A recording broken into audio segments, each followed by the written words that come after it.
ನಮಸ್ತೆ ಸ್ನೇಹಿತರೆ, ಶೋಭಾ ಡ್ರೀಮ್ ವರ್ಲ್ಡ್ಗೆ ಸ್ವಾಗತ. ಇವತ್ತು ಬೆಳಗ್ಗೆಯಿಂದ ಲಾಗ್ ಶುರು ಮಾಡ್ತಾ ಇದ್ದೀನಿ. ಬೆಳಿಗ್ಗೆ ಎಲ್ಲ ಹೆಣ್ಮಕ್ಳಿಗೂ ದಿನ ಶುರುವಾಗದೆ ಅಡುಗೆ ಮನೆಯಿಂದ. ಇವತ್ತು ನನ್ನ ದಿನ ಶುರು ಆಗಿದ್ದು ಕೂಡ ಅಡುಗೆ ಮನೆಯಿಂದನೇ. ಮೊದಲಿಗೆ ನನ್ನ ಮಗನಿಗೆ ಒಂದು ಲೋಟ ಹಾಲು ಕಾಯಿಸ್ಕೊಟ್ಟು, ಟಿಂಕುಗೂ ಕೂಡ ಹಾಲು ಕಾಯಿಸಿಟ್ಟು ಅವನಿಗೂ ಪಿಡಿಗ್ರಿ ಹಾಕಿ ನೆನೆಸಿಟ್ಟಿದ್ದೀನಿ. ನಮ್ಮ ಮನೆಯವರು ಈ ನಡುವೆ ಯಾಕೋ ಗ್ಯಾಸ್ಟ್ರಿಕ್ ಆಗಿದೆ ಅಂತ ಹೇಳ್ತಾನೆ ಇದ್ದರು ತುಂಬ ಸಲ. ಅದಕ್ಕೋಸ್ಕರ ನಾನು ಕಾಫಿ ಕೊಡೋದನ್ನು ನಿಲ್ಲಿಸ್ಬಿಟ್ಟು ಅದರ ಬದಲಿಗೆ ಸಲಾಡ್ ಕೊಡೋಣ, ಹೆಲ್ತಿ ಸಲಾಡ್ ಕೊಡ್ತಾಯಿದ್ದೀನಿ.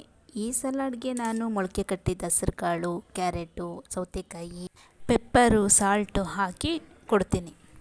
ಈಗ ನೆಕ್ಸ್ಟು ನಾನು ಕಾಫಿ ಮಾಡ್ಕೋತಾ ಇದ್ದೀನಿ. ಇವತ್ತು ನಾನು ಒಬ್ಬಳಿಗೆ ಕಾಫಿ ಮಾಡ್ಕೋತಾ ಇರೋದು. ಡೈಲಿ ನನ್ನ ಜೊತೆ ನಮ್ಮ ಮನೆಯವರು ಕಂಪ್ನಿ ಕೊಡ್ತಾಯಿದ್ರು. ಆದರೆ ಈಗ 15 ಡೇಸಿಂದ ಅವರು ಸಲಾಡ್ ತಿಂತಿರೋದ್ರಿಂದ ಕಾಫಿ ಬ್ರೇಕ್ ಮಾಡಿದ್ದಾರೆ. ಈಗ ನಾನು ಒಬ್ಬಳಿಗೆ ಕಾಫಿ ಮಾಡ್ಕೋತಾ ಇದ್ದೀನಿ. ಇವತ್ತು ನಾನು ಯಾವ ಥರ ಕಾಫಿ ಮಾಡ್ಕೋತೀನಿ ಅನ್ನೋದನ್ನು ನಾನು ತೋರಿಸ್ತಾ ಇದ್ದೀನಿ. ನಾನು ಯಾವುದೇ ಇನ್ಸ್ಟೆಂಟ್ ಕಾಫಿ ಪುಡಿನ ಬಳಸೋದಿಲ್ಲ.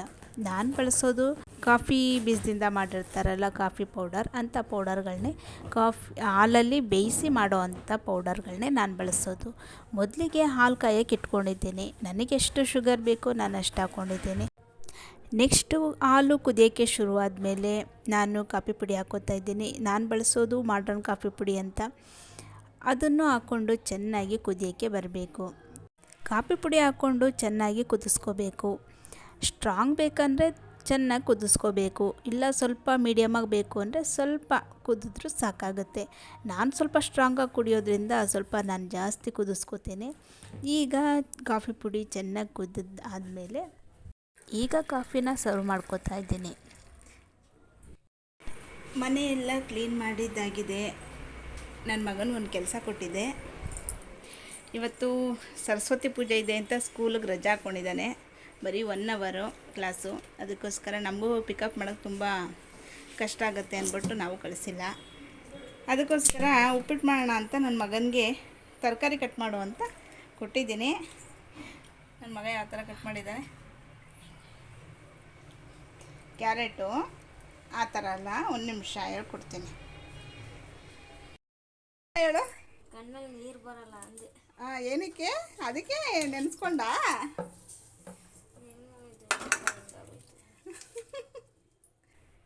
ನನ್ನ ಮಗ ಹತ್ಕೊಂಡು ಈರುಳ್ಳಿ ಕಟ್ ಮಾಡ್ತಿದ್ದಾನೆ. ಯಾರೋ ಹೇಳಿದ್ರಂತೆ ಈ ಥರ ನೆನೆಸ್ಕೊಂಡು ಈರುಳ್ಳಿ ಕಟ್ ಮಾಡಿದ್ರೆ ಕಣ್ಣಲ್ಲಿ ನೀರು ಬರಲ್ಲ ಅಂತ. ಅದಕ್ಕೆ ಪಾಪ ನೆನೆಸ್ಕೊಂಡು ಕಟ್ ಮಾಡ್ತಾ ಇದ್ದಾನೆ. ಆದರೂ ಕಣ್ಣಲ್ಲಿ ನೀರು ಬರ್ತೈತೆ ನನ್ನ ಮಗನಿಗೆ.